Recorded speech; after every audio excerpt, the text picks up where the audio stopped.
So I don't know about you, but I got sick to death of seeing complex productivity systems designed by young, single, white dudes who look like they definitely have a crypto wallet. Their systems involve multiple apps that are built for running large corporations, getting up at 5 a.m, drinking camel milk and kale smoothies before they go into deep work. Then they head to the gym with their bros for 1,100 hours. Like me, I'm a mum of 3.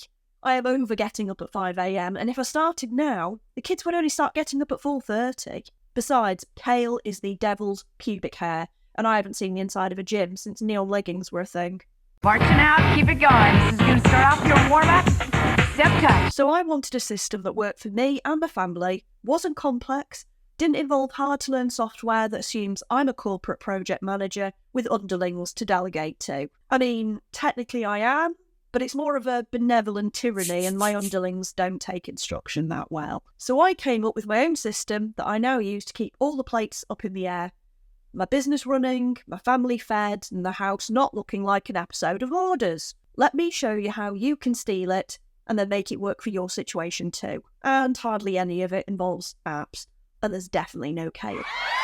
So let's tackle the home stuff first. I've always found that if my home is clean and tidy, for a given value, then it's easier for me to concentrate on everything else. There's loads of studies that link environment to mental health, and as you know yourself, if you go around a mate's house and the place is a shed, they're going to be in a bad way. So we're starting with the biggest job on the home side, which is food. Having some kind of family in/out board was essential for me because I've got older teens who often stay over at the boyfriend's girlfriend's.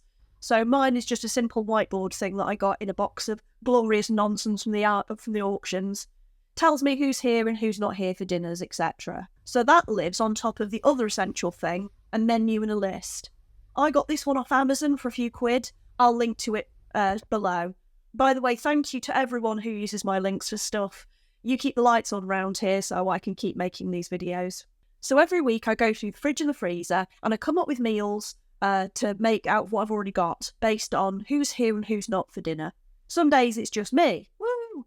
So I eat weird shit that the kids won't have, like moussaka or green vegetables. If I've been super organised and I'm like doing a big push on the business side, I do some meal prep for dumping in the slow cooker. I'm planning on doing a video about that, by the way, so if you want to know about that, let me know in the comments and I can get that recorded. So any requests for dinners or stuff that I need to add goes on the list for my weekly shopping trip. So does anything the kids notice, like ketchup or when we're at Lou Rolls, or not, as the case may be. And if it's not on the list, it's not in the trolley. So to build your own system, first think about how you approach meals and what your own family dynamic is. You might always be all home for dinner, in which case you won't need the in and out board, but a menu and a shopping list are my basic essentials in my book. So start using them and you'll find the whole what we having for dinner debacle, it suddenly gets a lot easier. And you'll save a ton of money at the supermarket. Now, let's talk about the big ugly elephant in the room, chores. Now, families come in all shapes and sizes, but I'll show you how it works at my house so you can steal some of the ideas for your own system. So we're a one-parent family. It's just me here running the place like a mix of Jack Sparrow and Commander Picard. Make it so, Mr. LaForge. Because frankly, my taste in men is appalling. But I've always been a believer that mom is not another word for slave, and I've always got my kids involved in helping around the house, especially since 78.3% of the mess is theirs.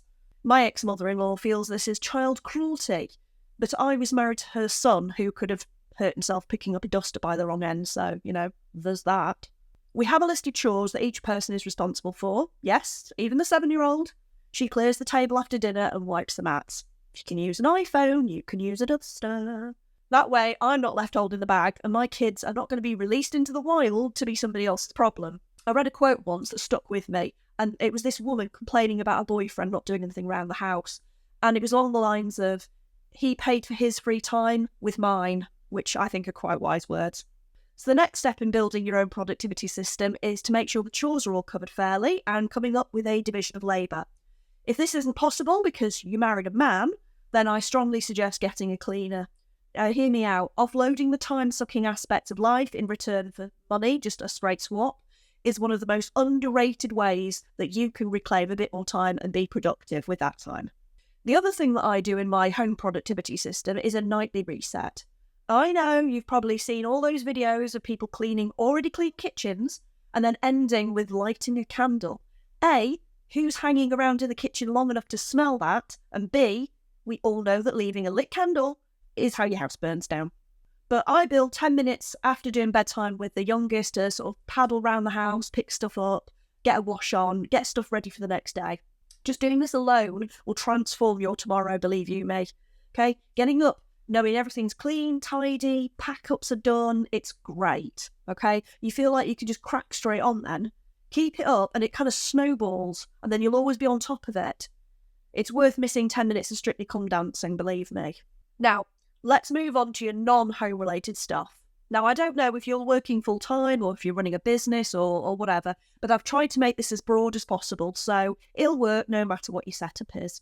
So I use a paper diary, a goal-setting system I devised called Sprints, and I've got a whiteboard above my desk, just so it's always in my eye line, and that's it, really. I mean, I did warn you, we're not building a fancy multi-layered system here.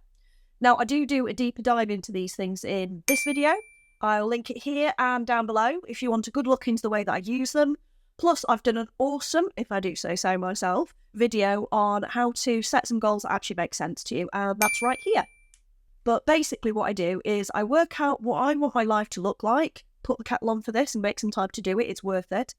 And then I come up with some daily actions that will get me towards that goal, plus some one-off stuff that I can do in the next 12 weeks that moves me in a big way towards my big goal. So, for example, that might be growing this channel to a butt-ton of subscribers. Hint, hint. By the way, a butt-ton is a perfectly reasonable unit of measurement, but seeing as Americans will use literally anything to avoid the metric system. So I found the majority of achieving anything lies in small, simple habits that we do every day, or don't do every day. Things like doing my Duolingo, because the owl knows if you don't, and working on my craft projects. If you don't know what daily actions would get you there, then make some time to find out. But technically, I found a lot of people don't have a knowledge problem, they have an execution problem. They know what to do, they just don't do it. I also like Notion for goal setting as well, but that's because I'm a weirdo that likes building spreadsheets and stuff. But frankly, you can do everything I'm talking about with just a good old biro in the back of an envelope. So that's when I grab my diary, I put in all the things that can't be moved, like doctor's appointments, or like when I volunteer at my local theatre. I then look at my sprint and see if there's any actions above and beyond my daily stuff that needs to be put in for this week, and I put that in. And because having a plan and all is great, but unless you've got a time and a date to actually do it, it's just going to stay a pleasant dream.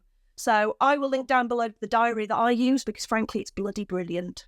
So this generally takes me about 5 minutes at the end of the day for the next day or the night before a work session, because I don't work on my business every day at time of recording.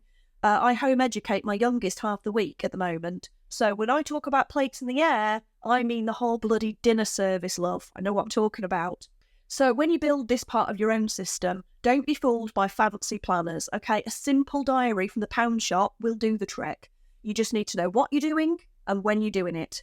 The key to building a really good productivity system that works for you is to make it fit your needs, not fit your life into some complicated system, okay? So by now, you should have a simple system for meals, keeping the house reasonably clean and tidy, and you've got the other people that you live with to muck in theory. You've got a system to keep your own personal goals from getting forgotten because despite what society and your own brain tells you, you're more than just a mum, and you deserve to build a life you enjoy, as well as taking care of the people that you created.